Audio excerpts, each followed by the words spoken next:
किया जाता है ब्यूरेट स्टैंड में वर्टिकली, और फिर डिस्टिल वाटर हम ट्रांसफर करते हैं ओसवाल्ड विस्कोमीटर में पिपेट की मदद से to fill the bulb 1 completely with the distilled water।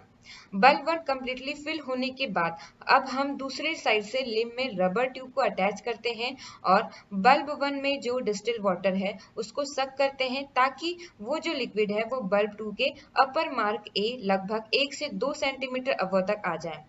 उसके बाद बल्ब 2 में जो लिक्विड है मीन्स डिस्टिल वाटर है उसको फ्री फ्लो होने दिया जाता है। जैसे कि वाटर का मेनिस्कस अपर मार्क ए तक पहुंचता है वैसे ही हमको स्टॉप वॉच को ऑन कर देना होता है, और जैसे ही वाटर का मेनिस्कस लोअर मार्क बी तक पहुंचता है वैसे ही हमको स्टॉप वॉच को स्टॉप कर देना होता है। मीन्स वाटर को बल्ब 2 के अपर मार्क ए से लेकर लोअर मार्क बी तक पहुंचने के लिए जितना टाइम लगेगा उसको नोट किया जाता है और इसी प्रोसेस को 2 बार रिपीट किया जाता है ताकि हमको एक्यूरेट रीडिंग मिले। आप देख सकते हैं वाटर का मेनिस्कस जो है लोअर मार्क बी तक पहुंच गया है। अब हम स्टॉप वॉच को स्टॉप कर देंगे और यहाँ पे जो रीडिंग आई है वो है 21.94 सेकेंड, तो आप इसको नोट कर लेंगे। इसके बाद हमको सेम प्रोसेस टेस्ट लिक्विड के लिए भी करना होता है जिसका हमको विस्कोसिटी को डिटरमाइन करना है। हमने यहाँ पे टेस्ट लिक्विड लिया है टर्पेंटाइल ऑयल, तो हमको टर्पेंटाइल ऑयल के विस्कोसिटी को डिटरमाइन करने के लिए सेम ओस्टवाल्ड विस्कोमीटर को यूज करते हैं जिसको हमने डिस्टिल वाटर के लिए यूज किया था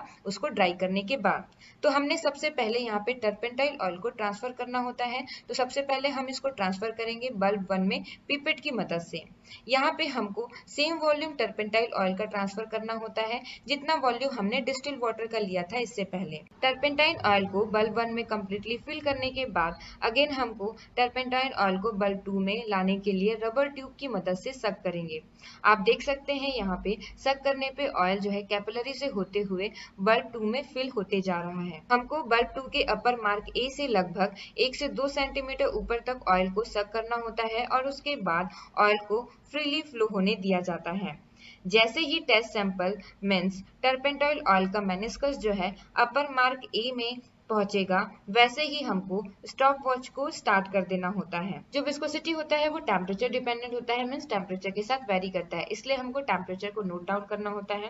नॉर्मली ओसवाल्ड विस्कोमीटर हम न्यूटोनियन फ्लूइड के विस्कोसिटी के लिए करते हैं और जो लिक्विड बहुत ही ज्यादा विस्कस होता है तो उसकी विस्कोसिटी डिटरमाइन करने के लिए हम ओसवाल्ड विस्कोमीटर यूज नहीं करते हैं, क्योंकि हाईली विस्कस लिक्विड को फिल कर पाना ओसवाल्ड विस्कोमीटर में और सक करना बहुत ही डिफिकल्ट हो जाता है। साथ ही ये बहुत ही टाइम लगता है ओसवाल्ड विस्कोमीटर के कैपिलरी के ट्यूब में पास करने के लिए, इसलिए हम हाईली विस्कस लिक्विड के विस्कोसिटी को डिटरमाइन करने के लिए हम ब्रुकफोल्ड विस्कोमीटर यूज करते हैं। तो आप यहाँ पे देख सकते हैं कि ऑयल का जो मेनिस्कस है वो बल्ब 2 के लोअर मार्क बी को टच कर लिया है और जैसे ही ये टच करता है वैसे ही हम स्टॉप वॉच को स्टॉप कर देते हैं और रीडिंग को नोट करते हैं। यहाँ पे टर्पेंटाइल ऑयल का जो मार्क ए से मार्क बी तक का फ्लो होने के लिए जो टाइमिंग है वो है 26.33 सेकेंड, और इसी प्रोसेस को 2 बार रिपीट किया